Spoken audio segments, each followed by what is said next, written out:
పోవాలనని. ఏంటంట?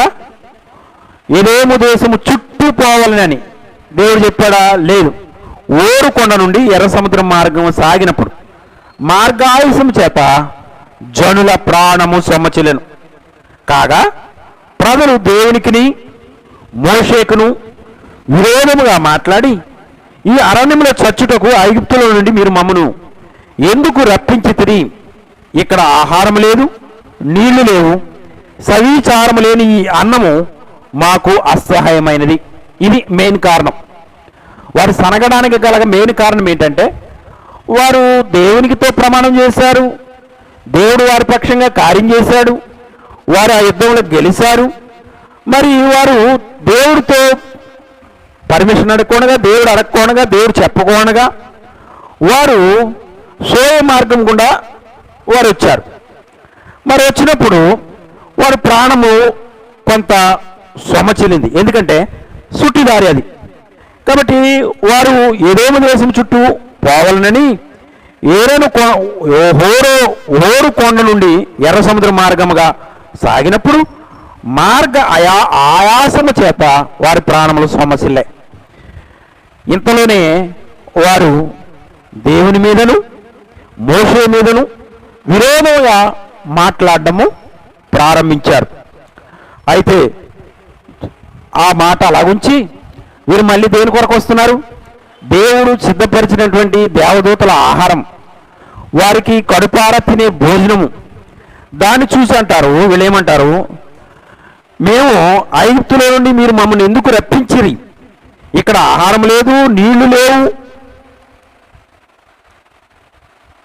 దేవుడు అరణ్యంలో చచ్చిపోవడానికి తీసుకొచ్చాడా? లేదు. వీళ్ళు అంటారు, ఈ అరణ్యంలో చచ్చుటకు ఐగుప్తులో నుండి మీరు మమ్మల్ని ఎందుకు రప్పించితిరి? ఇక్కడ ఆహారం లేదు, నీళ్లు లేవు, సవీచారం లేని ఈ అన్నము మాకు అసహ్యమైనది. వెంటనే దేవుడు ఆ మాట విన్నాడు. వినగానే 6వ వచనం చూస్తాం. అందుకు యెహోవా ప్రజల్లోనికి తాపకరమైన సర్పములను పంపెను, అవి ప్రజలను కరువగా ఇశ్రాయేలులో అనేకులు చనిపోయారు. ఏం చేశాడు దేవుడు? ఎప్పుడైతే ప్రజలు సరిగారో దేవుడు ఆ మాటలు విని, ఈ సవీచారం లేని ఈ అన్నము మాకు అసహ్యమైనదన్న మాట దేవుడు విని తాపకరమైనటువంటి సర్పములను పంపెను, అవి ప్రజలను కరువుగా ఇశ్రాయేలులో అనేకులు చనిపోయారు. ఈ చనిపోయినప్పుడు వారు తిరిగి మోషే దగ్గరికి వచ్చి ప్రార్థన చేయడం మొదలుపెట్టారు. చూడండి. కాబట్టి 7వ వచనం. కాబట్టి ప్రజలు మోషే యొద్దకు వచ్చి, మేము యెహోవాకును నీకును విరోధముగా మాట్లాడి పాపము చేసితిమి. మాట్లాడక మునుపు తెలుసు, వీళ్ళేం మాట్లాడుతున్నారో తెలుసు. కాబట్టి ఇప్పుడు ఎప్పుడైతే శాపం అనేది వారి మీదకి వచ్చిందో, పాపకరమైనటువంటి పాములు వారి దగ్గరికి వచ్చి వారిని కరవడం మొదటినియో, వారు చావడం ఎప్పుడైతే మొదలుపెట్టారో అప్పుడు బుద్ధి వచ్చింది. వారు వచ్చి అంటారు, కాబట్టి ప్రజలు మోషే యొద్దకు వచ్చి, మేము యెహోవాకును నీకును విరోధముగా మాట్లాడు. కాబట్టి ప్రస్తుత లోకంలో మనము కూడా చూస్తే మన జీవితంలో దేవుడు ఎన్నో మేలులు ఆశ్చర్యరీతిగా మనల్ని పోషిస్తున్నాడు, ఆశ్చర్యరీతిగా సంరక్షిస్తూ ఉన్నాడు. నిజంగా దిక్కుమాలినటువంటి మన బ్రతుకులో, దౌర్భాగ్యమైనటువంటి మన బ్రతుకులో దేవుడు చేస్తున్నటువంటి మేలు అన్నీ ఇన్ని కాదు. కాబట్టి గత దినాల్లో కొన్ని సంవత్సరాల క్రితము మనం చూస్తే సరిగా ప్రజలకు తినడానికి భోజనం ఉండేది కాదు. చాలామంది ప్రజలు ప్రస్తులు ఉండేటువంటి వారు. చాలామంది మరి నా చిన్ననాటి సమయంలో చూస్తే మరి 6 నెలలు కంటిన్యూగా వర్షం వచ్చేది, పనులు ఉండేవి కావు. వారు తాటికాయలు తిని జీవించేటువంటి వారు. కాబట్టి వారికి ఆహారం ఏంటంటే, ఆ దినాల్లో నా చిన్నప్పుడు వారికి తాటికాయలే ఆహారం. వాటిని తెచ్చుకుని ఎంతో అత్తరవతంగా కాల్చుకుని వాటిని తిని వారు బ్రతికేవారు. అయితే ఇప్పుడు కాలంలో చూస్తే దేవుడు కృపగలిగిన వాడిగా, ప్రజలను ఇబ్బంది పెట్టడానికి దేవుడు ఇష్టపడిన వాడిగా ప్రజలందరికీ సమృద్ధైన ఆహారాన్ని ఇస్తూ ఉన్నాడు. ప్రజలకి సమృద్ధైన ఆహారమే కాదు, వారికి ఏది కావాలంటే అది వారికి దేవుడు ఇస్తూ ఉన్నాడు. వారు కోరినదల్లా దేవుడు వారికి ఇస్తూ ఉన్నాడు. చూడండి, 106వ దావీదు కీర్తనలో ఒక మాట మనం చూద్దాం. 106 కీర్తన గ్రంథము 106 14 వచనం. అరణ్యములో వారు బహుగా ఆశించిరి, ఎడారిలో దేవుని శోధించిరి. ఏం చేశారంట? వారు అరణ్యములో వారు బహుగా ఆశించిరి. ప్రస్తుత ఈ లోకమనేటువంటి అరణ్యములో ఇశ్రాయేలు ప్రజలే మనము కూడా జీవిస్తూ ఉన్నాం. కొంత శ్రమ వచ్చినప్పటికీ దేవుడు అన్ని మేళ్ళే చేస్తున్నాడు. దేవుడు అద్భుతంగా పోషిస్తున్నాడు. మనం అడిగిందల్లా ఇస్తూ ఉన్నాడు. మనం కోరిందల్లా ఇస్తూ ఉన్నాడు. అన్నీ ఇచ్చినప్పటికీ ఏదైనా చిన్న ఇబ్బంది కలిగేటప్పటికీ మనము కూడా ఇశ్రాయేలు ప్రజల వలె ఆయన ఏం చేస్తున్నాం? శోధిస్తూ ఉన్నాం. శోధించడం అంటే ఏంటి? ఆయన్ని బాధ పెట్టడం, ఆయన నొప్పించటం, ఆయన్ని మరి మరి గిరిగిరి అంటాం, మూలగడం, సనగడం, ఇవన్నీ కూడా మన యొక్క జీవితంలో చిన్న బాధ కలగగానే ఏం చేస్తున్నాం అంటే సడుగుతూ ఉన్నాం. చాలాసార్లు మన వ్యక్తిగత జీవితంలో మనం చూసినప్పుడు ఏదైనా చిన్న ఇబ్బంది కలిగేటప్పటికీ నాకేనా ఈ ఇబ్బంది? లోకంలో ఎంతమంది లేరు? వారందరూ విడిచిపెట్టి నన్నే పట్టుకోవాలి ఈ ఇబ్బందులు, నాకే రావాలా ఈ రోగము, నాకే రావాలా ఈ ఇబ్బంది, నాకే రావాలా ఈ ఏడ్పు. ఎందుకు దేవుడు ఈ శ్రమ, ఆ చిన్న పరిస్థితులు కూడా మన జీవితంలో తీసుకొస్తాడంటే మనలను ఆయన సరిచేటు కొరకే తీసుకొస్తాడు. మనలను ఆయన యొక్క మార్గంలోనికి నడిపించడానికి తీసుకొస్తాడు. ఆయన కోరినటువంటి మార్గంలో నడాలని మనల్ని దేవుడు ఆశించి మనకి ఇలాంటి చిన్న చిన్న పరిస్థితులు తీసుకొస్తాడు. నిజంగా అక్కడ ఆ సోయరులో యుద్ధం చేసిన తర్వాత ఎదేవి మార్గం గుండా, అరణ్య మార్గం గుండా, ఎర్ర సముద్రం మార్గం గుండా రమ్మని ప్రభు చెప్పలేదు. కొన్నిసార్లు మనం కూడా ఏం చేస్తామంటే మన ఇష్టమైన మార్గాన్ని ఎంచుకుంటాం. ఆ మార్గంలో మనకు ఆపద కలిగినప్పుడు, ఆ మార్గంలో మనకి శ్రమ కలిగినప్పుడు దేవుణ్ణి నిందిస్తాం. మనం వెళ్ళిందేమో మన ఇష్టమైన మార్గం, మన సొంత మార్గం. సనిగే దేవుడి మీద, దేవుడి మీద సనుగుతూ ఉంటాం. చాలాసార్లు దేవుడు నాకు అన్యాయం చేశాడు అంటాం. యోబు గ్రంథంలో మాట రాయబడింది, దేవుడు ఎవరికి అన్యాయం చేయడంట, దేవుడు దుష్కార్యం చేయడంట, దేవుడు ఎవరికి హృదయపూర్వక నొప్పిని కానీ బాధను కలిగించడంట. కాకపోతే మన సొంత మార్గంలో నడిచి మనం శ్రమ తెచ్చుకునే వారు ఉంటాం. ఆ సోయరు మార్గంలో తప్పించుకున్న వచ్చిన తర్వాత వాళ్ళు ఏదేవి మార్గం చుట్టూ పోవాలని, ఏంటంట ఏదో మార్గం చుట్టూ పోవాలని, చుట్టూ పోమన్నది ఎవరు? దేవుడిని అడిగారు? వీళ్ళు అడగలేదు. చుట్టూ మార్గం కూడా పోయారు. పోవాలని ఓరు కొండ నుండి ఎర్ర సముద్రం మార్గంగా సాగినప్పుడు మార్గ ఆయాసం, ఇంత ప్రయాణం వేశారు, యుద్ధం చేసినప్పుడు అలసిపోలేదు. ఎందుకు యుద్ధం చేసినప్పుడు అలసిపోలేదు? దేవుడిని అడిగారు.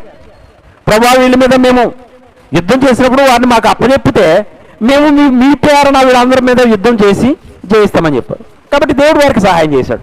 ఆ యుద్ధంలో అంత యుద్ధం చేసినప్పటికీ వారు అలసిపోలేదు. ఇప్పుడు వీళ్ళు సొంత మార్గం గుండా వెళుతూ ఎక్కడికి వచ్చారంట? చూడండి, అక్కడ మనం చూస్తే వారు ఎదోము దేశమును చుట్టి పోవాలనని ఓరుకొండ నుండి ఎర్ర సముద్రం మార్గమున సాగినప్పుడు మార్గ ఆయాసం చేత జనులు ప్రాణము సమస్యలేదు. ఈ చుట్టుదారిలో వారు ఎర్ర సముద్రం మార్గం గుండా వెళ్ళినప్పుడు వారు సొమ్మసిల్లిపోయారు. చాలాసార్లు ఈ అరణ్యమైనటువంటి మార్గంలో ఈ యొక్క ఎడారి అనే మార్గంలో మనము నడుస్తున్నప్పుడు అనేక సార్లు మనకు కొన్ని ఇబ్బందులు కలగొంచి ఉండొచ్చు. ఇది మనము మన సొంత మార్గంలో వెళ్ళినప్పుడే శ్రమ కలుగుతుంది. దేవుణ్ణి అడిగి ఆయన ఇష్టానుసారంగా మనం నడుచుకున్నప్పుడు, ఆయన ఎల్లమన్నగా మార్గంలో వెళ్ళినప్పుడు మనకి ఇబ్బంది కలగదు. ఎప్పుడు ఇబ్బంది కలుగుతుందంటే మన సొంత మార్గంలో వెళ్ళినప్పుడు ఇబ్బంది కలుగుతుంది. అక్కడ 14వ వచనం చూస్తే 106 దావీదు కీర్తన 14వ వచనంలో చూస్తే అరణ్యములో వారు బహుగా ఆశించిరి, ఎడారిలో దేవుని శోధించిరి, వారు కోరినది ఆయన వారికి ఇచ్చాడు. శోధించారు, ఆశించారు, బహుగా ఆశించారు. ఉన్నదానికంటే బహుగా, పెరాసనట్టు, పేరాస. మనకున్నది దేంట్లో దేవుడు మనకి ఇచ్చాడో, ఏది ఇచ్చాడో దాన్ని బట్టి మనకు తృప్తి చెందాం. చాలాసార్లు మన జీవితంలో పేరాస ఎక్కువ, అత్యాస. ఈ అత్యాశ వలన మనం ఏం చేసుకుంటామంటే శ్రమ తెచ్చుకుంటూ ఉంటాం. అత్యాశకెళ్ళి శ్రమ రావాల్సిన అవసరం ఏముంది? ఉన్న దాంట్లో తృప్తి పడడం మనకి చేతకానే కాదు. ఉన్న దాంట్లో తృప్తి పడుతూ మరి దేవుని సేవించు, దేవుని ఇష్టానుసారంగా నడవటం కాదు. పేరాశకెళ్ళి లేనిపోయినటువంటి అక్రమాలు చేసి, లేనిపోయినటువంటి పేరాశలు తీసుకెళ్ళి అనేకమైన మోసాలు చేసి దాని ద్వారా వచ్చే నష్టం వలన మనం ఏం చేస్తామంటే అవిసిపోతూ ఉంటాం. తీరా చూసి దేవుడి మీద నేరం మోపుతూ ఉంటాం. వాళ్ళు కూడా అదే చేశారు. ఏం చేశారు? అరణ్యములో వారు బహుగా ఆశించారంట. బహుగా ఆశించడం అంటే ఏంటి? ఉన్నదానికంటే ఎక్కువ ఆశించడం, దేవుడు ఇచ్చిన దానికంటే ఎక్కువ ఆశించడం. దేవుడు ఏమి ఇచ్చాడు వారికి? ఎండ దెబ్బలు తగలలేదు, ఆయనకి వెన్నెల దెబ్బ కూడా తగలలేదు. పగల మేఘస్తంభం గాను, రాత్రి అగ్నిస్తంభం గాను. ఇప్పుడు ఉన్నటువంటి ఈ వేడికి మనం తట్టుకోలేకపోతున్నాం. ఇశ్రాయేలు ప్రజలు ఆ అరణ్యంలో ఆ ఎడారిలో నడిచినప్పటికీ వారికి ఏమీ బట్ట సిరిగిపోలేదంట, చెప్పు తెగిపోలేదంట. వాళ్ళ శరీరంలో ఏమి ఆయాసం కలగలేదు. ఎండ దెబ్బ తలకుండా మేఘస్తంభంగాను, వెన్నెల దెబ్బలు తలకుండా రాత్రి అగ్నిస్తంభంగాను వారి మధ్య నుండి నడిపించాడు. వారికి ఏ కొదువ చేయలేదు. కానీ వారు అరణ్యంలో బహుగా ఆశించారంట. ఏమి ఆశించారు? బహుగా ఆశించారు. దేవుడిచ్చింది కాక అధికముగా వారు ఆశిస్తూ వచ్చినారు. ఎడారిలో దేవుని శోధించారంట. మరి చూస్తే వారు కోరినది ఆయన వారికి ఇచ్చెను. దేవుని వాక్యం చెప్తుంది, వారు కోరినది ఆయన వారికి ఇచ్చెను, అయినను వారి ప్రాణములకు ఆయన క్షీణత కలుగజేశాడు. చాలాసార్లు మన యొక్క జీవితంలో మనం కోరిందల్లా ప్రవహిస్తున్నాడు. ఆయన ఏదో సనగడం, గుణగుణానం, లేకపోతే మూలుక్కోవడం, ఇవన్నీ ఎన్నోసార్లు మనం చేస్తూ ఉన్నాం. ఇశ్రాయేలు ప్రజలు ఆ విధంగా సనుగుట్టుని బట్టే మరి అక్కడ మనం చూస్తున్నాం. మరి ఎంతో భయంకరమైనటువంటి విష జంతువులను, అంటే మరి వారి మధ్య ఏం చేశాడు దేవుడు? సర్పములను, తాపకరమైనటువంటి సర్పములను వారి ఎదుటికి రప్పించాడు. తాపకరమైనటువంటి సర్పాలు వారిని కరవగానే వారు ఏం చేశారు? చనిపోయారు. కాబట్టి ప్రియులారా, మరి దీనికి విరుగుడు ఎక్కడుందా అంటే మరి వారు ఎక్కడికి వచ్చారు? ఇప్పుడు మోషే దగ్గరికి వచ్చారు. మోషే దగ్గర అడుగుతున్నారు ఇప్పుడు, అయ్యో కాబట్టి ప్రజలు మోషే యొద్దకు వచ్చి మేము యెహోవాకును నీకును విరోధముగా మాట్లాడి పాపము చేసితిమి, యెహోవా మా మధ్య నుండి ఈ సర్పములను తొలగించున్నట్లు ఆయనను వేడుకొనుడి. అప్పుడు మోషే ప్రజల కొరకు ప్రార్థన చేశాడు. ప్రార్థన చేసినప్పుడు దేవుడు అన్నాడు, యెహోవా నీవు తాపకరమైన సర్పం వంటి ప్రతిమను చేయించి స్తంభం మీద పెట్టుము, అప్పుడు కరవన్న ప్రతివాడును దాని వైపు చూచి బ్రతుకునని మోషేకు సెలవిచ్చాను. ఎంత గొప్ప ప్రేమ కలిగిన దేవుడు! అప్పుడే కోపం చూపించేవాడు, అప్పుడే ప్రేమ చూపించేటువంటి దేవుడు మన దేవుడు. చూడండి 103వ దావీదు కీర్తన 8వ వచనం. యెహోవా దయాదాక్షిణ్య పూర్ణుడు, దీర్ఘశాంతుడు, కృపా సమృద్ధి గలవాడు, ఆయన ఎల్లప్పుడూ వ్యాజ్యమాడువాడు కాడు, ఆయన నిత్యము కోపించేవాడు కాడు. దేవుడు మోషే వెంటనే ప్రార్థన చేయగానే వారు వచ్చి మోషేని దగ్గర ఒప్పుకున్నారు, నీకును దేవునికిని విరోధముగా మేము మాట్లాడి పాపం చేసాం, అందుకని ఈ పాపకరమైనటువంటి సర్పములు మా మీదకి వచ్చినాయి. కాబట్టి మా నిమిత్తమై దేవుని దగ్గర ప్రార్థన చేయమని వారు పశ్చాత్తాపడుట వలన మోషే దేవుడి తట్టు తిరిగి దేవునికి ప్రార్థన చేసినప్పుడు వెంటనే దేవుడు ఏం చేశాడు? ఆయన వెంటనే కోపించేవాడు కాదంట. యెహోవా దయాదాక్షిణ్య పూర్ణుడట, ఆయన దీర్ఘశాంతుడు, కృపా సమృద్ధి కలిగిన వాడు, ఆయన కృప సమృద్ధి కలిగినది, ఆయన ఎల్లప్పుడూ వ్యాజ్యమాడువాడు కాడు, ఆయన నిత్యము కోపించేవాడు కాడు. ఆయన నిత్యము కోపించాడు. ఆయన కోపం ఎంతసేపు ఉంటుందంట? నిమిషం మాత్రమే. ఆయన దయ ఆయుష్కాలం అంత ఉంటుంది. ఈ ఎంతసేపు ఉండేది? పాములు కరిచింది, కొంతమంది ఎంతోమంది చనిపోయారు, వెంటనే వారు పశ్చాత్తాపడ్డారు. మోషే ప్రార్థన చేశాడు, మోషేకి విరుగుడు తెలియజేసినాడు. ఏంటా విరుగుడు?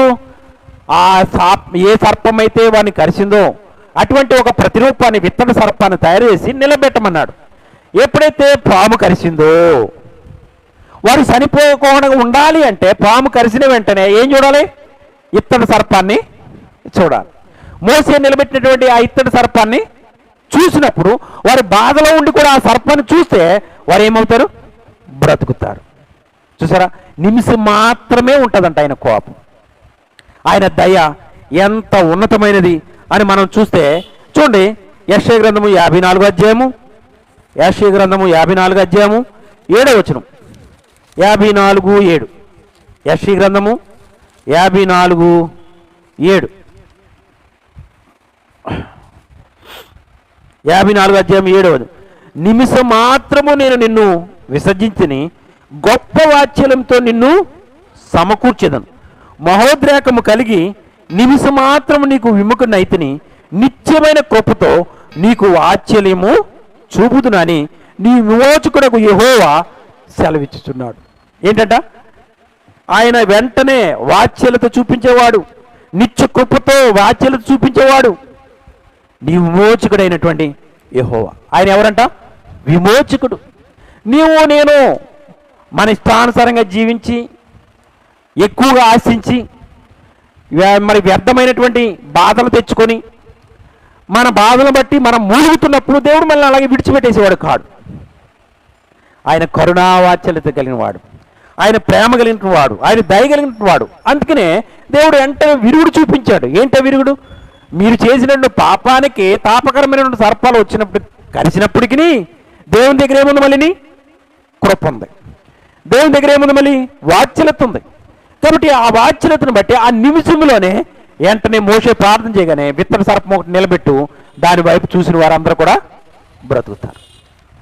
ఎప్పుడైతే దాని వైపు చూసారో వారందరూ కూడా బ్రతికారు. కాబట్టి ప్రేమ కలిగినటువంటి దేవుడు, దయ కలిగినటువంటి దేవుడు ఈ కరోనా వైరస్ ద్వారా నశించిపోతున్నటువంటి అనేకుల కొరకు మనం ఏం చేయాలి? మోషే వలె ప్రార్థన చేసేవారికి ఉండాలి. ఇదంతా ఎందుకు వచ్చింది? ఈ కరోనా వైరస్ ఎందుకు వచ్చింది అని మనం చూస్తే మనుషుల యొక్క అత్యాశ, అందరూ దాని కొరకు ఆరాటపడడం, దాన్ని బట్టి ఎన్నో తప్పిదములు చేయటం. ఈవెన్ లోకంలో వారే కాదు, క్రైస్తవులు కూడా ఉన్న వాటితో తృప్తి పడక అత్యాశకెళ్ళి వృధాగా ఆశించి వ్యర్థమైన వాటిని సేవించి వాటి కొరకే పరుగులెత్తి ఆరులు తెరి అలసిపోయి ఏమైపోతున్నారు? ప్రాణం విసిగిపోయిన వారుగా ఉంటూ ఉన్నారు. ఆ విసిగిపోయినటువంటి వారు దేనివల్ల విసిగిపోయారు అది ఆలోచించి పశ్చాత్తాపడటం లేదు. ఏం చేస్తున్నారు?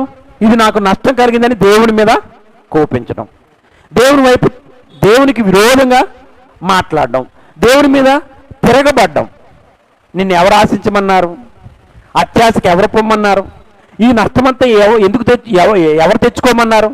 మళ్ళీ దీన్ని బట్టి నువ్వు బాధపడుతూ, నువ్వు ఇంట్లో ఉన్నవాడిని బాధపరుస్తూ, ఇతరులను బాధపరుస్తూ, నీ ముఖాన్ని మార్చుకుంటూ దేవునికి విరోధంగా మాట్లాడడం. వీటన్నిటిని బట్టే దేవుడు ఈ కరోనా వైరస్ని తీసుకొచ్చాడు. ఈ తాపకరమైనటువంటి రోగాన్ని తీసుకొచ్చినాడు, ఈ భయంకరమైనటువంటి రోగాన్ని తీసుకొచ్చినాడు. దేవుని ప్రభువైన మనము ఇప్పుడు ఏం చేయాలి? ఆ యొక్క మోషే దగ్గరికి వెళ్ళి, ఆ పాములు కలిసినప్పుడు మోషే దగ్గరికి వెళ్ళి, అయ్యా నీకును దేవునికిని విరోధంగా మేము మాట్లాడమయ్యా, మమ్మల్ని క్షమించు, మా నిమిత్తమై ప్రార్థన చేయమని వారు చెప్పారు. కాబట్టి ఇప్పుడు ప్రస్తుత కాలంలో మనము దేవునికి విరోధంగా ఏదైతే చేసినామో దాన్ని బట్టి ఈ శాపం మన మీదకి వచ్చింది, ఈ యొక్క అంటు రోగం మనకు వచ్చింది, ఈ యొక్క భయంకరమైనటువంటి రోగం మనకు వచ్చింది.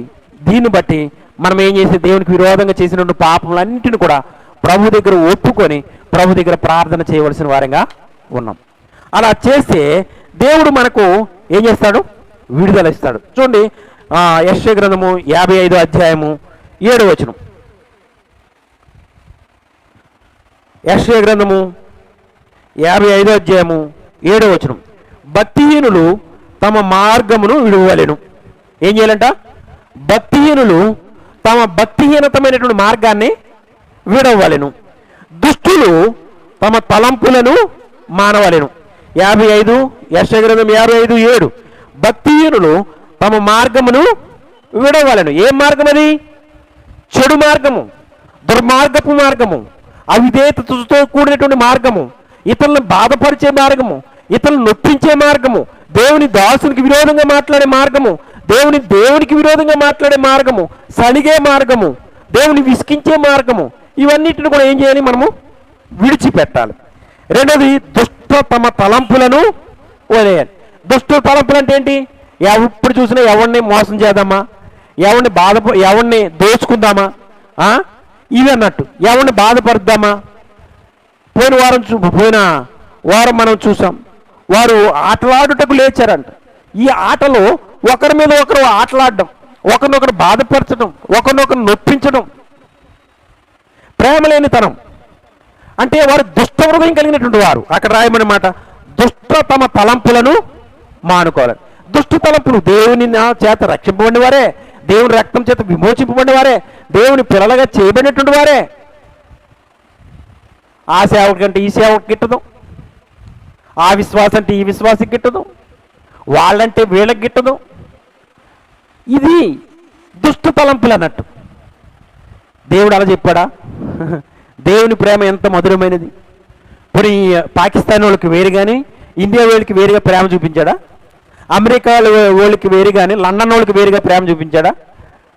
స్త్రీకి వేరుగాను పురుషుడికి వేరుగా ప్రేమ చూపించాడా? నల్లోడికి వేరుగాను తెల్లోడికి వేరుగా ఒక ప్రేమ చూపించాడా? ఉన్నత కులస్తుడికి ఒకడనే, లేని కులస్తుడికి ఒకటి చూపించాడా? ధనవంతుడికి వేరేగాను దరిద్రుడికి వేరేగా చూపించాడా? లేదు. ఆయన ప్రేమలో మార్పు లేదు. మన మనసులోనే తలంపులు కలిగి ఉన్నాం, మన మనసులోనే వ్యత్యాసములు కలిగి ఉన్నాం. వారంటే వీరికి గిట్టదు, వీరంటే వారికి గిట్టదు, సనగడమే. కాబట్టి తలంపులను మానవలేను. వారు యెహోవా వైపు తిరిగిన యెడల ఆయన వారి యందు జాలిపడును. ఇప్పుడైనా ఏం చేయాలి? మనము ఇవన్నీ మానేసి, భక్తిహీనత మార్గములను విడిచిపెట్టి తలంపులను మానేసి యెహోవా వైపు తిరిగిన యెడల వారి యందు జాలి పడతాడట. ఈ కరోనా వైరస్ని బట్టి జనుల మీద ఆయనకి ఏముంది? జాలి ఉంది. ఆయన జాలి పడే దేవుడు. ఆయన నిమిషం మాత్రమే ఉంటుంది ఆయన కోపం. ఆయన కోపం కొద్ది మాత్రమే ఉంటుంది. కాబట్టి మనుషులందరూ మార్పు చెందాలి, విశ్వాసులనే వారు మార్పు చెందాలి, క్రైస్తవులని వారు మార్పు చెందాలి, సేవకులని వారు మార్పు చెందాలి. అందరూ కూడా మార్పు చెంది ఆయన తట్టు తిరగాలి. యెహోవా వైపు తిరిగిన యెడల ఆయన వారి యందు జాలిపడును. వారు మన దేవుని వైపు తిరిగిన యెడల ఆయన బహుగా క్షమించను. ఏం చేస్తాడంట? ఏం క్షమిస్తాడంటే కొద్దిగా క్షమించడం కాదు. మనమైతే మనుషులుగా మనం ఏం చేస్తాం? క్షమించి బ్రదర్, నన్ను నా వల్ల తప్పు అయిపోయిందని నేను అడిగాను అనుకోండి, మీరేం చెప్తారు? పోనీ మీరే నన్ను అడిగారు అనుకోండి, అన్నా నేను ఏదో విరోధ భాగంగా మాట్లాడాను, ఏదో తప్పు చేశాను, నేను మరి ఎవరి ద్వారా విని మీకు వ్యతిరేకంగా మాట్లాడాను, లేకపోతే ఎవరో నాకు చెడుగా చెప్పడం బట్టి మిమ్మల్ని సరిగ్గా అర్థం చేసుకొనక మీరు మీ విషయంలో చెడ్డగా మాట్లాడాను, నన్ను క్షమించు అంటే నేనేం చేస్తాను? క్షమించినట్టే క్షమిస్తాను, క్షమించానని చెప్తాను. కానీ ఏం చేస్తాను? హృదయంలో నువ్వు ఇలాంటి పని చేసావు కదా, నువ్వు నన్ను ఇంత బాధ పెట్టావు కదా, నిన్ను ఎలా క్షమించమంటావరా అని మనసులో అనుకుంటా. పైనేమో భక్సింగ్ గారు ఒక వ్యక్తి దైవజనుడికి వ్యతిరేకంగా ఏదో మాట్లాడాడట. ఆ మాటలు భక్సింగ్ గారికి దగ్గరికి సమీపంగా ఉన్నటువంటి ఒక వ్యక్తి విన్నాడు. ఆ వ్యక్తి, ఫలానా వ్యక్తి మిమ్మల్ని గురించి ఈ విధంగా అన్నాడు, కాబట్టి ఇతని మీద నేను కోర్టులో ఏం చేస్తాను? పిటిషన్ వేస్తాను, మీరు ఒప్పుకుంటే నేను పిటిషన్ వేస్తానని చెప్పాడంట. అప్పుడు భక్సింగ్ గారు అన్నారంట, అలాంటి పని మాత్రం చేయకు, నేను ఆ వ్యక్తి గురించి నేను విన్నాను, ఏమన్నాడో నేను విన్నాను, నేను ఆ వేళ నేను ఆ బిడ్డని క్షమించేశాను అని చెప్పాడట. అప్పటి నుంచి ఆ వేళ క్షమించేశాడు దేవుడు మా భక్సింగ్ గారు ఆ వ్యక్తి కొరకు ప్రార్థన చేస్తూ ఉన్నాడు. కొన్నాళ్ళ తర్వాత ఆ వ్యక్తి మరి మీటింగ్ జరుగుతుంటే మీటింగ్లో వచ్చి కూర్చున్నాడు. మీటింగ్ అయిపోయిన తర్వాత భక్సింగ్ గారి దగ్గరికి వచ్చి, అయ్యా మీతోటి కొంత మాట్లాడాలని ఉంది, నాకు కొంచెం సమయం ఇస్తారా అని అన్నాడట. అప్పుడు భక్సింగ్ గారు అన్నాడంట, నువ్వే విషయం గురించి అయితే నాతో మాట్లాడాలని అనుకుంటున్నావో ఆ విషయం గురించి నేను ఎప్పుడో నా మీద విరోధంగా మాట్లాడినప్పుడే నిన్ను క్షమించేశాను అని అన్నాడంట. అప్పుడు వెంటనే తన కళ్ళల్లో నుండి కన్నీళ్ళు వచ్చి క్షమించమని చేతులు పట్టుకుని క్షమించమని అడిగాడట. కాబట్టి దైవజనుడి యొక్క ఆ యొక్క మనసు చూడండి, ఎప్పుడైతే ఓ వేరే వ్యక్తి ఇదే భగత్ సింగ్ గారి గురించి మాట్లాడినప్పుడు విన్నటువంటి వ్యక్తికే రోషం వచ్చింది. ఇతని మీద నేను కేసు వేస్తానని చెప్పాడు. కానీ భగత్ సింగ్ గారు ఎంత భయంకరమైన మాట్లాడాడో ఏం మాట్లాడాడో మనకు తెలియదు. కానీ ఆ వ్యక్తిని ఆ దినమే భగత్ సింగ్ గారు క్షమించేశారట. ఇది క్రీస్తు మనసు అంటే, దేవుని మనసు అంటే ఇది. చూడండి, ఈ యొక్క ఇస్కరియోతు మనం చూస్తాం. ఈ ఇస్కరియోతు యొక్క పాదాలు కడగవలసిన అవసరం ఉందా? ఇస్కరియోతు యేసుప్రభుని 30 వెండి నాణేలకి అమ్మేశాడన్న సంగతి యేసుప్రభుకి తెలుసా తెలీదా? ఆ శిష్యుల యొక్క పాదాలు కడిగేటప్పుడు ఆయన యొక్క మరి నడుముకు తుమాలు చుట్టుకుని నీళ్లు తెచ్చి ప్రతి ఒక్క శిష్యుడి దగ్గరికి వచ్చి పాదాలు కడుగుతున్నప్పుడు మరి ఇస్కరియోతు దగ్గరికి వచ్చి కూడా పాదాలు కడిగాడు కదా. మరి ఇస్కరియోతు దగ్గరికి వచ్చినప్పుడు ఆ సంగతి ఆయనకి తెలుసా తెలీదా? మరి ఇంత దుర్మార్గం నేను ఈ పాదాలు అలా కడగనని అనుకున్నాడా? ప్రేమ కలిగినటువంటి దేవుడు ఆయన దేవాది దేవుడైండి కూడా మానవుడిగా తను తగ్గించుకున్నాడు. తను విరోధముగా రూపింపబడినటువంటి వ్యక్తిని పాదాలు కడిగాడు. ఆయన తన పాదాలు కడగటమే కాదు, నా స్నేహితుడా చెలుకాడా అని పిలవడం మనం చూస్తాం. కాబట్టి నీతిమంతుడైనటువంటి దేవుని యొక్క స్వభావము దేవుని బిడ్డలమైనటువంటి మనకు కూడా కలిగి ఉండాలి. క్రీస్తు యేసు కలిగిన ఈ మనసును మీరును కలిగి ఉండండి. క్రీస్తు యేసు కలిగిన మనసు మనము కూడా కలిగి ఉండాలి. దేవుని బిడ్డలమని చెప్పుకుంటే కాదు. ఎందుకు ఈ కరోనా వైరస్ ఈ యొక్క అరణ్యమైనటువంటి యాత్రలో మనకు కావాల్సినంత దేవుడు మనకిస్తూ ఉన్నాడు. ఈ లోకమనే అరణ్యంలో తిరుగుతున్నాము. దేవుడు ఆయన రాజ్యం కొరకై మనల్ని సిద్ధపరుస్తూ ఉన్నాడు. అయినప్పటికీ లోకాశలు ఎక్కువగా ఆశిస్తున్నాము లోకంలో. ఈ ఆశించింది మనకు దొరకపోవటం చూసి మనం మూలుగుతున్నాం, చణుగుతూ ఉన్నాం. ఆయనను ప్రేమ కలిగిన దేవుడు, దయగలిగిన దేవుడు ఆయన నిమిషం మాత్రమే కోపగించుకున్నాడు. ఆ దినమున వెంటనే వారికి ఏం చూపించాడు? సొల్యూషను చూపించాడు. ఎప్పుడైతే ఆ శాపగ్రస్తమైనటువంటి ఆ యొక్క మరి సర్పం యొక్క ప్రతిమను చూసారో, విత్తన సర్పను చూసారో, చూసిన వారందరూ కూడా బ్రతికించబడ్డారు. అలాగే ప్రస్తుత లోకంలో మరి ఈ కరోనా వైరస్ ద్వారా బాధపడుతున్నటువంటి వారు, లేకపోతే ఈ కరోనా వైరస్ గురించి భయపడుతున్నటువంటి వారు చూడవలసింది ఎవరినంటే ప్రభువైన యేసుక్రీస్తు వారి వైపు చూడాలి. యోహాను సువార్త 3 అధ్యాయము, యోహాను సువార్త 3 అధ్యాయము 14 వచనం. యోహాను సువార్త 3 అధ్యాయము 14 వచనం చూడండి. ఇప్పుడైనా మించిపోయింది లేదు. ఇప్పుడైనా సరే మనం ఏం చేయాలంటే ప్రభు తట్టు చూడాలి. చూడండి, యోహాను సువార్త 3 అధ్యాయము 14 వచనం. అరణ్యములో మోషే సర్పమును ఎలాగూ ఎత్తెనో అలాగే విశ్వసించు ప్రతివాడును నశింపక ఆయన ద్వారా నిత్య జీవం పొందినట్లు మనిషి కుమారుడు ఎత్తబడెను. ఇప్పుడు మా లోకం ఆనాడున్నటువంటి ఆ ఇశ్రాయేలు ప్రజలకు వారు పాపకరమైనటువంటి సర్పం కరిచినప్పుడు వారు ఆ యొక్క ఇత్తడి సర్పం వైపు చూసినప్పుడు వారు బ్రతికినట్లుగానే ఇప్పుడు ప్రస్తుత కాలంలో ఈ పాపము చేత చిక్కబడి మరి రోగంలోను బాధలోను కొన ఊపిరిలోను ఉన్నటువంటి ప్రజలందరూ కూడా ఎవరి వైపు చూడాలి? సులువు వైపు చూడాలి. అందుకని అంటాడు అక్కడ, అలాగే విశ్వసించు ప్రతివాడును నశింపక ఆయన ద్వారా నిత్య జీవం పొందినట్లు మనుష్య కుమారుడు ఎత్తబడవలెను. కాబట్టి మనుష్యుని కుమారుడైనటువంటి యేసుక్రీస్తు వైపు మనము ఆయన ఎత్తబడినటువంటి ఆ కలవరి శిలువలో ఆయన వేలాడుతున్నటువంటి ఆ దృశ్యాన్ని మనం చూసినప్పుడు మన జీవితంలో నిత్య జీవాన్ని పొందుకుంటాం, నిత్య జీవాన్ని పొందుతాం. అంత మాత్రమే కాదు, 10వ వచనం చూస్తే, అందుకు యేసు దేవుని వరమును నాకు దాహంకిమ్మని నిన్ను అడుగుచున్న వాడెవడో అది ఎరుగుంటే నీవు ఆయన నీకు ఏం చేస్తాడంట? జీవజలం ఇచ్చినని ఆమెతో చెప్పాను. అదే మాట కాకుండా చూడండి, ఇంకో మాట మనం చూస్తే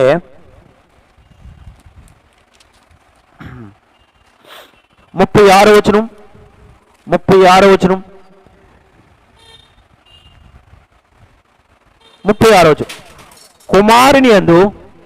కుమారుని యందు విశ్వాసముంచి వాడే నిత్య జీవం గలవాడు. కుమారునికి విధేయుడు కానివాడు జీవము చూడడు గాని దేవుని ఉగ్రత వాని మీద నిలిచియుండును. ఏం చెప్తున్నాడు ఇక్కడ?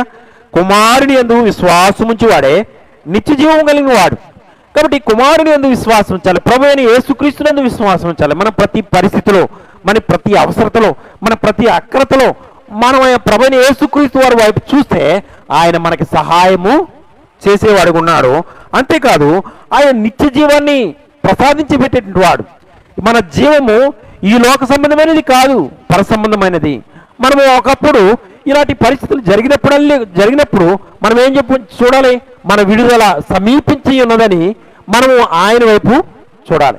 ఈ లోక సంబంధమైన వాటి మీద మనం దృష్టించక, ఈ లోక పరిస్థితుల మీద మనం నేత్రం నిలపక, మనము ఇలాంటి భయంకరమైన పరిస్థితులు వచ్చినప్పుడు మనము సంగతులను సరిచేసుకుని మరి ఆ దినపు ప్రజలు మోషే దగ్గరికి వచ్చి నీకును దేవునికి విరోధంగా పాపం చేశామని వారు దేవుని దగ్గర మోషే దగ్గర మనం చేసినప్పుడు, మోషే ఇశ్రాయేలు పక్షంగా దేవుని దగ్గర ప్రార్థించినప్పుడు దేవుడు వారి కొరకై ఏదైతే విడుదల కొరకు, వారి బ్రతుకుట్టు కొరకు ఒక ఇత్తడి సర్పాన్ని చేయమని ఏ విధంగా పరిష్కారం చూపించినాడో, అలాగే ప్రస్తుత లోకంలో ఉన్న మనందరికీ కూడా ఆయన యొక్క శిలువ వైపు మనం చూడవలసిన వారంగా ఉన్నాం. కాబట్టి మనం ప్రార్థన చేయవలసింది ఏంటంటే, ప్రభు దగ్గరికి వచ్చి ప్రభు దగ్గర మన తప్పిదములన్నీ ఒప్పుకొని, అయ్యా నేను నా పాపమును బట్టి, నా అవిధేయతను బట్టి ఆ నిత్య జీవాన్ని నేను పోగొట్టుకోకుండా ఉండి నిమిత్తమై నా పాపాలు క్షమించు, నా దోషములు క్షమించు, నేను అవిధేయుణ్ణి, నేను పాపం చేశాను, అందుకనే నేను అత్యాశకు పోయాను, ఉన్నదానికంటే ఉన్న దాంట్లో తృప్తి పడటం మానేసి నేను అత్యాశకు పోయి అనేకమైన నీచమైన కార్యాలు చేసి మరి లేనిపోయినటువంటి కోరికలు పెంచుకొని మరి లోకంలో మరి అత్యాశకు పోయి ఎన్నో అపాయాలు తెచ్చుకున్నాను. దీనివల్ల నేను సితుకుపోయాను, దీనివల్ల నేను బలహీనపరచబడగలను, దీనివల్ల ఏడ్చున్నాను, దీనివల్ల మూడుచున్నాను. కాబట్టి దీని నుండి నన్ను విడిపించు ప్రభువా, నేను నీ వైపు చూస్తున్నాను అని చెప్పి ఆయన వైపు చూసినప్పుడు మనం మూలుగులు మానేసి, మనము సణుక్కోవడం మానేసి, దేవుని నిందించడం మానేసి, మన పాపం మనం ఒప్పుకొని మనం ఎక్కడైతే పడిపోయామో, ఎక్కడ పడిపోవటం వల్ల, ఎక్కడ పాపం చేయటం వల్ల మనకి నష్టం కలిగిందో, ఎక్కడ మనము అవిధేయత చూపించడం వల్ల మనకి ఈ నష్టం కలిగిందో, ఆ నష్టాన్ని బట్టి మనం జ్ఞాపకు తెచ్చుకొని ఆ నష్టాన్ని ప్రభు దగ్గర ఒప్పుకొని, నా అవిధేయత వలన ఇది జరిగింది, నా పాపం వల్ల ఇది జరిగింది, నా యొక్క బుద్ధిహీనత వల్ల ఇది జరిగింది అని చెప్పి ప్రభు దగ్గర ఒప్పుకొని ఆ శిలువ వైపు చూస్తే ఆ నిత్య జీవాన్ని దేవుడు మనకి ఇస్తాడు. మన పాపాలు క్షమించి, మన తప్పిదములు క్షమించి, ఆనాడు ఆ యొక్క విత్తన సర్పం వైపు చూసినట్లుగా ఆ కలువరి శిలువ వైపు మనం చూస్తే మనకి క్షమాపణ దొరుకుతుంది, మనకు పశ్చాత్తాపం దొరుకుతుంది, మనకు ఆ నిత్య రాజ్యము దొరుకుతుంది. కాబట్టి ఈ నిత్య రాజ్యాన్ని పోగొట్టుకోనగా ఎవరు కూడా పోగొట్టుకోకూడదని దేవుడు కృప కలిగిన దేవుడుగా మనము ఆ ప్రభువైన యేసుక్రీస్తు వారు మధ్యాకాశానికి వచ్చినప్పుడు ఆ ఎత్తబడే గుంపులో ఉండమేమో చెప్పి మనం సరిచేయబడ్డానికి ఈ అరణ్యములో ఈ పాపకరమైనటువంటి మన ప్రస్తుత జీవిత కాలంలో ఎన్నడూ చూడనటువంటి ఈ మాయారోగము, ఈ కనపడనటువంటి రోగము, మరి ఈ పాపకరమైనటువంటి రోగము సంభవించింది. అది మన పాపమును బట్టి అని చెప్పి దేవుని సముఖంకి వెళ్ళి దేవుని దగ్గర ఒప్పుకొని ఆ కలువరి శిలువ వైపు చూసినట్లయితే మనము బ్రతుకుతాం, ఆ నిత్య జీవాన్ని చేపడతాం, ఆ నిత్యత్వంలో మనం ఉంటాం. దేవుడు ఆటి విధముగా దేవుడు మనకి సహాయం చేయనుగాక. నా ప్రియమైనటువంటి సహోదరుడా, సహోదరి, నీ జీవితం నీకు తెలుసు. నువ్వేదైతే ఆశించావో, ఏ విషయంలో అత్యాశకు పోయినావో దాన్ని బట్టి పశ్చాత్తాపడు. దాని విషయంలో ప్రభు దగ్గరికి రా. మోషేను వారు ఆ దినాన్ని బతిమాలుకున్నారు, అయ్యా నీకును దేవునికిని విరోధముగా పాపం చేస్తాం, అయ్యా దేవతలు తినే భోజనము మాకు సవిసారం లేదని చెప్పాం, మేము మూలుగాం, సడిగాం, అయ్యా నీ వాక్యం మాకు రుచినివ్వట్లేదు, మేము లోకాశలు అత్యాశ కలిగి లోకం వైపు పరిగెడుతూ ఉన్నాం, కాబట్టి ఈ మరణకరమైన రోగం వచ్చింది. కాబట్టి దీనిని మమ్మల్ని విడిపించు ప్రభా, ఈ లాక్డౌన్ నుండి త్వరగా మమ్మల్ని విడిపించు, మమ్మల్ని మా దేశాన్ని విడిపించు ప్రభా, లోకాన్నంతటిని విడిపించు. లోకంలో ఉన్నటువంటి శాపగ్రస్తమైనటువంటి రోగం త్వరగా తొలగిపోయినట్లు నీ కోపం మళ్ళుకో. నీ కోపం నిమిషం మాత్రం ఉంటుందని నీ వాక్యం చూసాం, నీ దయ ఆయుష్కాలం అంతటా ఉంటుంది చూసాం. నువ్వు దయగలిగిన దేవుడు ప్రభా. యెషయా గ్రంథం 54:7 యెషయా గ్రంథం 55:7 మనం ఈ సంగతులు చూస్తూ వచ్చాం. ఆయన దయగలిగిన దేవుడు. కాబట్టి అక్కడ అంటాడు యెషయా 55:7 చెప్పిన రీతిగా మనము మన యొక్క పాపము నుండి, మన మార్గం నుండి, మన చెడు తలంపుల నుండి మళ్ళుకోమని ప్రభు సెలవిచ్చాడు. మల్లుకుంటే మేలు, మల్లుకుంటే ఆశీర్వాదం, మల్లుకుంటే క్షమాపణ, మల్లుకుంటే దయ దేవుడు మనకి ఇచ్చేవాడుగా ఉంటున్నాడు. కాబట్టి 57 వచనం ఒక్కోసారి చూసినట్లయితే అక్కడ భక్తిహీనులు తమ మార్గమును విడవలెను, దుష్టులు తమ తలంపులు మానవలెను, వారు యెహోవా వైపు తిరిగిన యెడల ఆయన వారి యందు జాలిపడును. ఇప్పుడు మనం ఆయన వైపు తిరిగితే ఆయన మన మీద జాలిపడతాడు. వారు మన దేవుని వైపు తిరిగిన యెడల ఆయన బహుగా క్షమిస్తాడు. ఎలా క్షమిస్తాడంట? కొద్దిగా కాదు, బహుగా క్షమిస్తాడు. క్షమించి ఈ కరోనా వైరస్ నుండి ప్రజలందరినీ, నిన్ను నన్ను విడిపించడే కాక ప్రజలందరినీ కూడా విడిపిస్తాడు. దీని అంతటికి కారణం ఎవరు? మనమే. మనం ఏం చేయాలంట? చెడు మార్గములను విడిచిపెట్టాలి. రెండోది ఏం చేయాలి? దుష్ట తలంపులను విడిచిపెట్టాలి. ఆనాడు ఇశ్రాయేలు ప్రజలు మోషే దగ్గరకు వచ్చి క్షమాపణ అడిగి, అయ్యా దేవునికి విరోధంగాను నీకు విరోధంగా మేము మాట్లాడాం, మమ్మల్ని క్షమించు అని మా పక్షంగా దేవుని దగ్గర ప్రార్థన చేయి, విజ్ఞాపన చేయి అని వారు చెప్పిన రీతిగా మనమందరం కూడా ప్రభు దగ్గర సాగిలిపడి ప్రభువుని అడుగుతాం. ప్రభువా, ఈ తాపకరమైనటువంటి రోగం నుండి మమ్మల్ని, మా కుటుంబాల్ని, మా దేశాల్ని విడిపించి మునిపటి కంటే అధికముగా మేము సంతోషించినట్లుగా నీ మందిరంలోకి దూరం అయిపోయాం దేవా, సమాజం కూడుంటే దూరం అయిపోయాం, సంతోషం లేదు, మరి అనేక విధాలుగా మేము నష్టపోతూ ఉన్నాం. కాబట్టి దీని నుండి విడిపించాయా. మేము పాపం చేశాం, దుష్ట తలంపులు కలిగి ఉన్నాం, దుష్ట మార్గములు కలిగి ఉన్నాం, చెడ్డవాటిని ఆశించాం, అయ్యో నీ మీద శనిగాం, దేవుని ప్రేమ లేని వారిగా అయిపోయాం. కాబట్టి మమ్మల్ని క్షమించని చెప్తే దేవుడు క్షమిస్తాడు. దేవుడు ఈ మాటలు మన కొరకై దీవించును గాక. ప్రార్థన చేస్తాం. నేను ముందు ప్రార్థన చేస్తాను, చేసిన తర్వాత అది ముగిస్తాడు, తర్వాత ప్రార్థన చేస్తాం. 5 నిమిషాలు. ప్రేమగల మా తండ్రి, పరిశుద్ధుడైన దేవా, నీ కృపా కనికరములను బట్టి నీకు స్తోత్రాలు చెల్లిస్తూ ఉన్నాం. దేవా, మా పితరులైనటువంటి ఇశ్రాయేలీయులు ప్రభా, వారు ఇష్టము చొప్పున వారు నడుస్తూ ప్రవర్తిస్తూ ఆ యొక్క మరి తండ్రి ఎర్ర సముద్రం మార్గం గుండా వారు నడిచి వారి ప్రాణములకు ఆయాసం తెచ్చుకొని దేవా నీ మీద సణుగుతూ వచ్చినారు. వారిలో ఉన్నటువంటి దుష్ట హృదయం ఏమిటంటే దేవదత్తునే భోజనము వారికి సవిసారం లేనిది అయిపోయింది. దేవా, నువ్వు పరలోకం నుంచినటువంటి ఆహారము వారు తినుటకు ఇష్టం లేని వారు ఉన్నారు. కాబట్టి ప్రభా, అది వంక చేసుకొని వారు మోషే మీద నీ మీద సణుగుతూ వచ్చినారు. ఆ కారణాన్ని బట్టి వారి మీదకి శాపకరమైనటువంటి పాములను సర్పములను వారి మీదకి విడిచిపెట్టినాం. వారిని కరిసినప్పుడు అనేక మంది చనిపోయారు ప్రభా.